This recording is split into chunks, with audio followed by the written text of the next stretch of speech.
What if Yoda arrived back on Coruscant before Windu went to arrest Palpatine? That's our story for today. Hope you guys enjoy this one, and let's get right into it.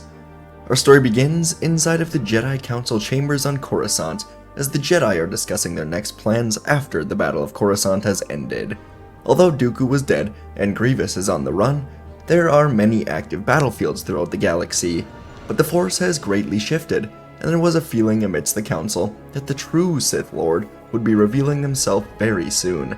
But the Jedi, especially Yoda and Windu, figured they should try and bait the Sith into revealing themselves. This war has gone on for far too long, so Yoda decided he would go to Kashyyyk, while Windu remains on the planet. They have to hope that Sidious finally takes this opportunity, reveals himself, and they can finally pounce on the Sith Lord.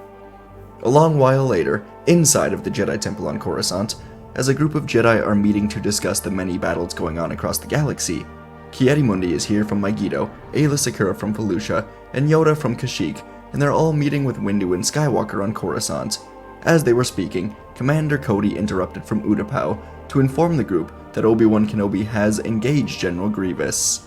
Windu thanked Cody, then he sent Anakin to the Chancellor's office to deliver this report. As the Jedi Council spy, Anakin was supposed to look into Palpatine's reaction to this report, and then tell the Council about his reaction. Of course, Anakin didn't think anything would come from this. The Chancellor was a good man, but he followed orders and he went to his office. Once he was gone, Windu turned back to the Jedi, and he admitted that he senses a plot to destroy the Jedi. Although Anakin may not see it, the dark side of the Force surrounds the Chancellor. Mundi nodded in agreement, then said that if Palpatine does not give up emergency powers after Grievous is destroyed, then he must be removed from office. Yoda lowered his head, then said that he has made a great mistake.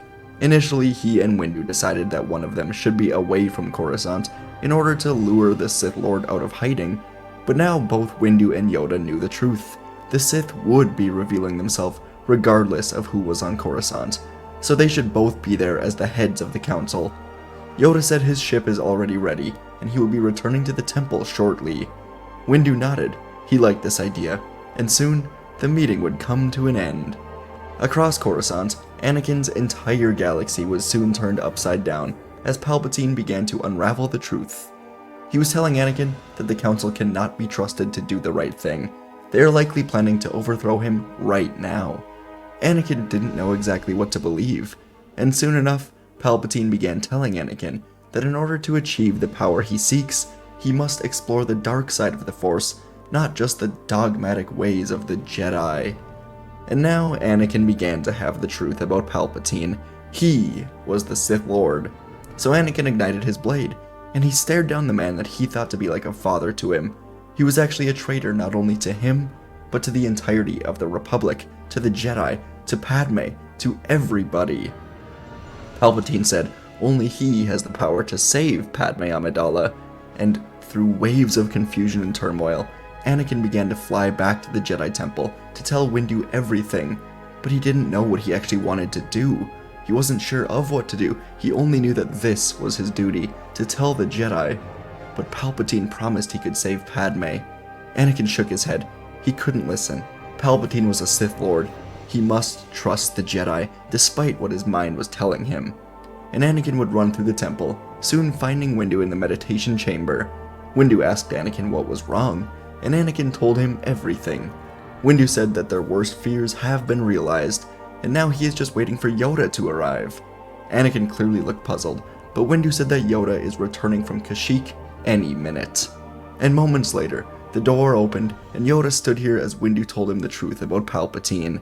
The two of them quickly began to leave, and Anakin said that he should be going with them. Yoda and Windu looked to each other, then told Anakin to wait here. Yoda said that Palpatine told Anakin the truth because he is relying on Anakin to join him. Anakin accepted this with frustration, and he watched the two leaders of the Jedi Council take off into the Coruscant traffic. As Yoda and Windu flew to Palpatine's office, the Dark Lord was waiting patiently. He knew that Anakin was going to tell Windu, and Windu would likely be bringing a group of Jedi here to arrest him. That was all fine. He could deal with the Jedi. He's been waiting decades for this moment, when everything he has built culminates into one grand finale, before the rise of his empire. He would not lose, and he fully expected Anakin to arrive at some point, hopefully to see that it is the Jedi who stand in the way of peace. And as Palpatine soon looked to the doorway, Mace Windu did enter, but there was not a group of Jedi with him. Instead, just one Jedi, Grand Master Yoda.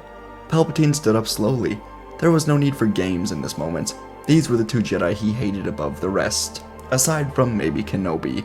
These two were the ones that he had pretended to work with, and they always pretended to like each other just enough. It was the way of things in politics, but for years the Jedi thought Palpatine seemed off, just because he was a politician. But no, Palpatine was the greatest enemy of the Jedi. He was the Sith Lord plotting their destruction for years, from working with Plagueis, to becoming a senator, to killing Plagueis and becoming Chancellor, slowly creating an entire galactic war, all for this very moment. Windu and Yoda circled the office on opposite sides, and Palpatine almost couldn't stop smiling about this. Yoda said that his rule comes to an end today, but Palpatine said that today is the day his empire rises. Windu said that the Senate would never stand for turning the Republic to an empire, but Palpatine tilted his head and told Windu that he is terribly mistaken. He already is the Senate, and when he shows the Senate just how dangerous and treasonous the Jedi Order has become, the Senate will instead applaud the creation of this empire. It will mark the end of this republic, and it will create a truly safe and secure society, Palpatine said with a laugh. Both Windu and Yoda ignited their lightsabers now, as Palpatine did the same, and then said, "Let the final act of my plans commence," as the two Jedi moved in on the Sith Lord. And Palpatine immediately would unleash torrents of lightning at the Jedi, tendrils of blue energy searing the air. Mace and Yoda deflected all of the blasts, their lightsabers coming together to deflect the lightning back at the Sith Lord, as he flipped away.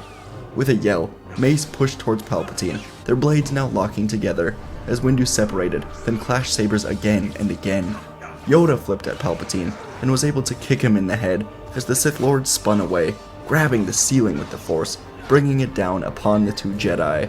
Mace and Yoda dove out of the way, then regrouped for a new charge at Palpatine. The three of them fought, and they were at the window now, their blades cutting away the glass. The wind from the outside was blowing their robes, as Windu told Palpatine he is cornered.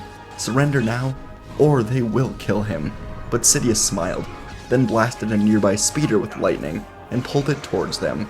Sidious leapt out of the window now, sliding down the wall of the building, as Windu and Yoda dodged the incoming speeder, then chased Sidious down the building. The battle spilled out of the office, and down into the streets of Coruscant, drawing the attention of clones and citizens all around. Sidious crushed any sorts of light, and lifted up his hood as he swung at the two Jedi, leaping over a low swing from Yoda, then flipping up to a rooftop to throw pipes and other debris down at the Jedi. Windu and Yoda followed Sidious, and the trio now dueled among the skyscrapers, green, purple, and red blades colliding with each other to light up the night. Palpatine tapped into the depths of his dark power, creating a Force storm around him to hurl more lightning and objects at the Jedi.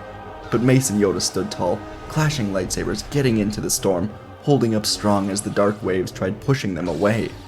Yoda made eye contact with Mace, and Mace nodded, and Yoda jumped into the air.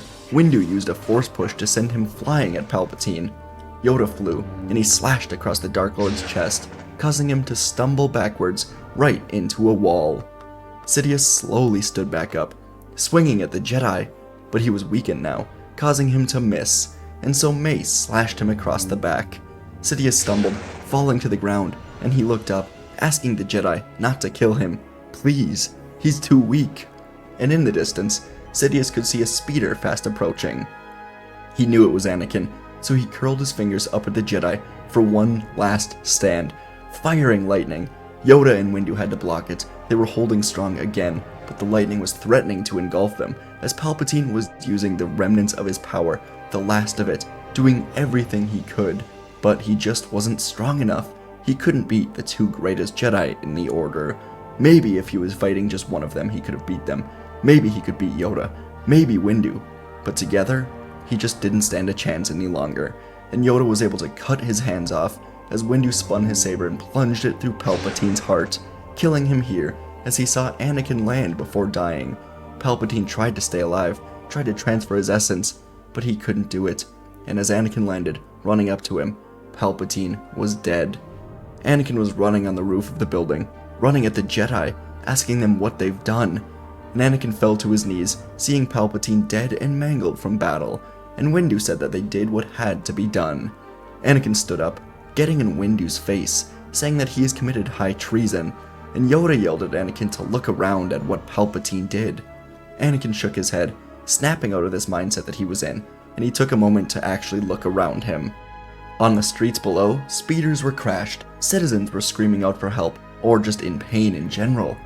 Buildings were damaged, homes, offices, people were hurt or dead, and Anakin knew that it was all Sidious. The Sith Lord went on a rampage trying to kill Windu and Yoda, and Anakin could see now that the Sith promises to save Padme's life were nothing more than empty words. The Sith only take life. They destroy.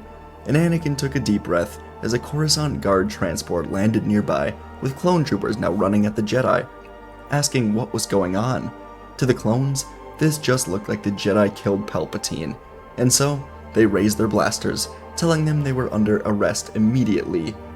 The Jedi accepted this, as they didn't exactly have other options, and they were taken away into the transport into a Republic prison, as a Republic trial was quickly being organized.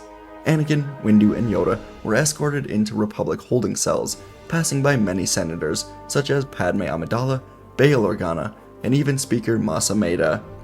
Anakin nodded to Padme, trying to assure her that everything was okay. But news quickly began to spread through Coruscant via the Republic holonets. The Jedi have murdered the Supreme Chancellor. Mas Amedda has stepped in as the temporary leader of the Republic. And the first move was to pull all Jedi away from active battlefields and have them return to the Jedi Temple. Republic armies were now being led by their clone commanders rather than Jedi, as all of them began to return to Coruscant.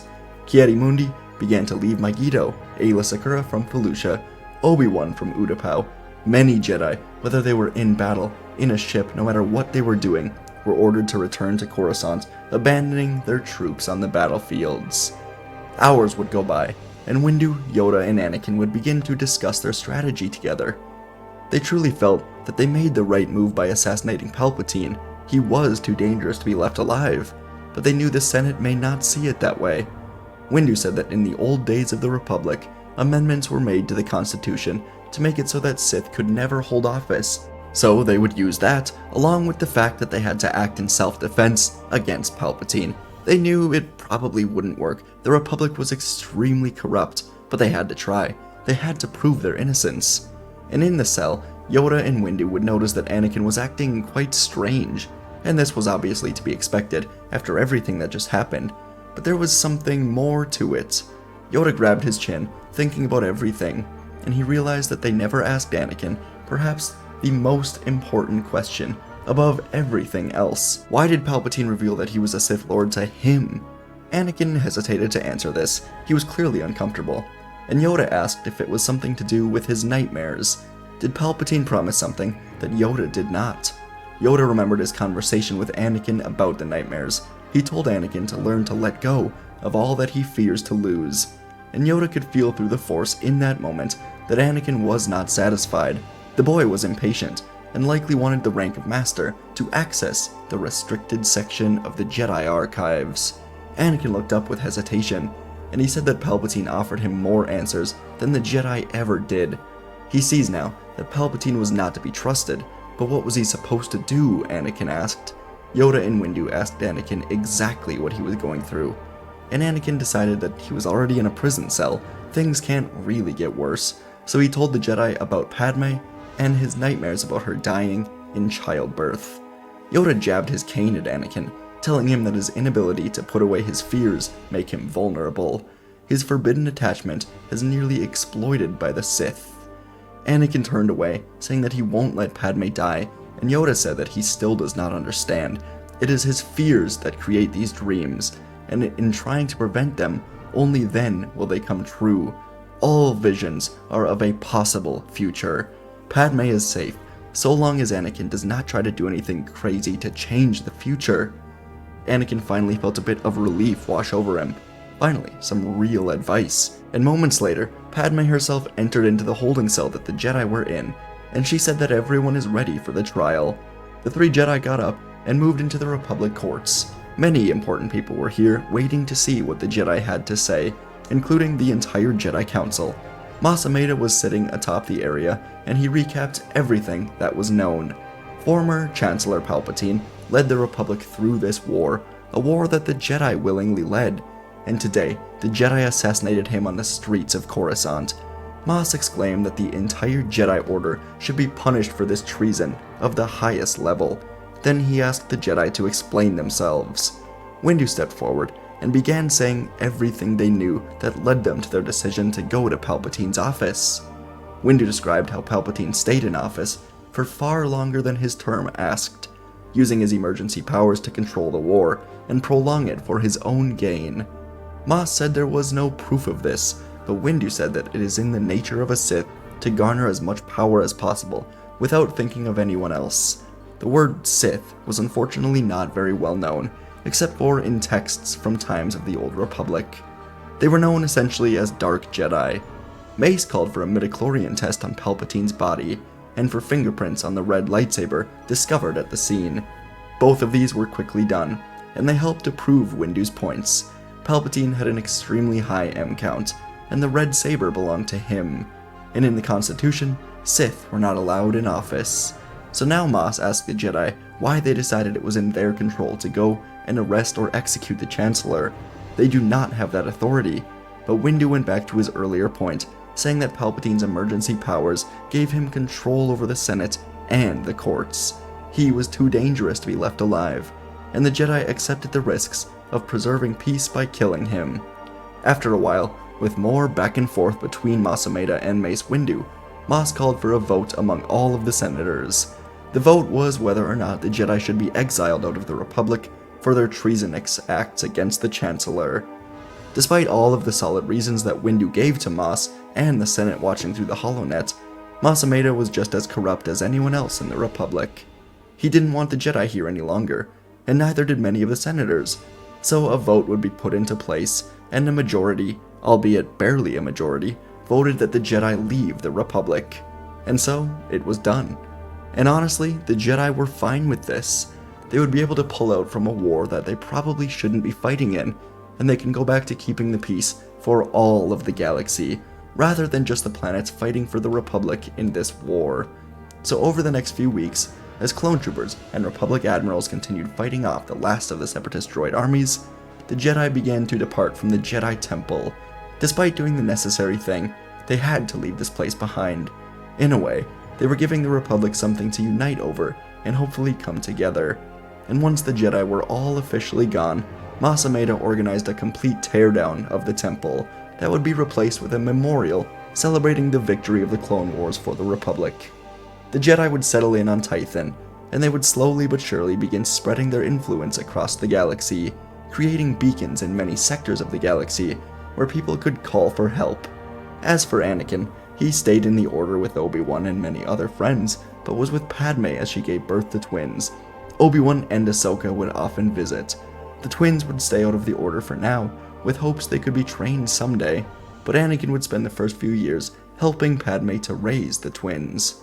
Mas Amedda would remain as Chancellor, and the Republic would just continue on as it always did, corrupt and unfair to those it ruled over. Many senators like Bail Organa and Mon Mothma would do everything they could to change things, but there was only so much that could be done. Over the years, the Jedi would be seen as the heroes they once were, as separating from the Republic was the best possible move for them. They helped the people of the galaxy, rather than just doing whatever the senators needed, and it helped the Order return to being what it should be. And folks, that is our story for today. Hope you enjoyed. Real quick, we are going to be doing a lightsaber giveaway at 60,000 subscribers, so hit the subscribe button to be eligible, as only subscribers will be eligible for the giveaway. Excited to do that. I've got someone lined up to hopefully sponsor it, so stay tuned for that. Anyways, let's talk a bit about today's story. I wanted to really emphasize two main things. First of all, the battle between Yoda, Windu, and Sidious. I do feel that Yoda and Windu would probably win pretty easily, but I wanted to stretch it out a bit, make it more fun, you know, instead of just being confined to the office like we typically are in these battles. I wanted to spread throughout Coruscant a bit and just have more action. Obviously, lightsaber battles, you know, it's not just the most powerful wins every time. They're stretched out, you know, there's factors that can make it last longer, so really wanted to just have some fun with that. And then the other thing I wanted to do was just really go over the Republic's reaction to the Jedi killing Palpatine. Usually in these stories, I'll kind of wrap it up with just, you know, they kill Palpatine, and I'll just kind of skip around a bit, saying how the Jedi are able to convince the Republic that Palpatine, you know, was evil. And I do enjoy that path. I think it makes more sense. I don't know about more sense, but it's, you know, better ending almost. This time I just wanted to really explore the Jedi being found basically killing Palpatine and having to explain themselves to the Senate, to Masameda. So, hope you guys enjoyed that kind of drawn out process, but just something I wanted to explore. So, thanks for watching. Hope you guys enjoyed. Once again, subscribe. Bad Batch tomorrow. Excited for that. Let me know what you're looking for in tomorrow's Bad Batch episode. Hope you're all watching that. Star Wars animation is elite. Anyways, appreciate you guys watching, and I'll see you in the next video.